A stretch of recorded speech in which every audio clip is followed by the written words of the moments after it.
Quand un enfant met fin à ses jours, il n'y a pas de mots pour dire l'émotion, le chagrin, la douleur. Il n'y a pas de mots. Qu'est-ce ce que vous voulez que je vous dise ? A répondu Pape Ndiaye, au bord des larmes, à la sénatrice Mélanie Vogel ce mercredi 18 janvier. L'écologiste venait de lui rappeler qu'il avait seulement 13 ans et toute une vie devant lui, pourtant le 7 janvier dernier Lucas s'est donné la mort.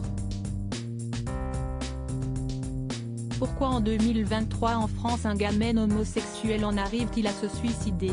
A-t-elle demandé au ministre de l'Éducation nationale. De quoi susciter chez lui une vive émotion.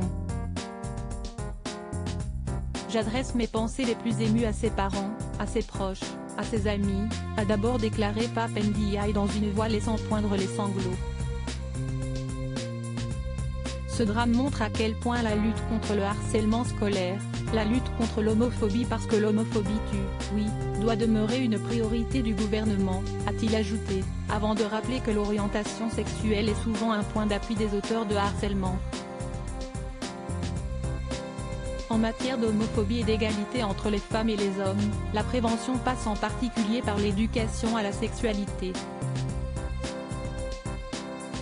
Si est pour cela que dès septembre dernier, j'ai pris des mesures pour rendre effectifs ces enseignements qui, admettons-le, ne sont pas correctement assurés aujourd'hui, a reconnu Pape Ndiaye au Sénat. En septembre dernier, la famille de Lucas avait alerté l'Éducation nationale des moqueries dont il était victime, mais il n'y avait pas eu de dépôt de plainte.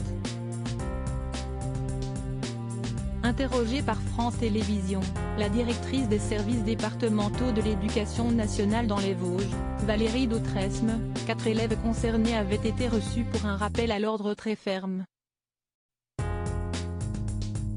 Depuis, cette dernière pensait que les choses s'étaient améliorées. L'établissement de Lucas faisait pourtant partie du dispositif phare, destiné à prévenir et lutter contre le harcèlement scolaire dans les écoles et les collèges. De plus, la ligne suicide écoute est joignable 24 heures sur 24 et 7 jours sur 7 au 01 45 39 40 00. Mais cela n'a pas permis de sauver Lucas. Remaniement d'Emmanuel Macron, découvrez les ministres du gouvernement borgne, nous avons encore du chemin à faire, reconnaît Pape Ndiaye, très ému sur la lutte contre l'homophobie à l'école, comme je l'ai annoncé hier.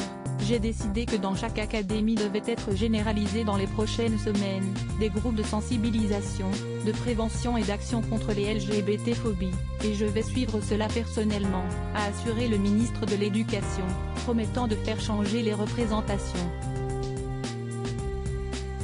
Car la sénatrice Mélanie Vogel estime aussi qu'il y a une responsabilité des politiques qui ont véhiculé des positions homophobes.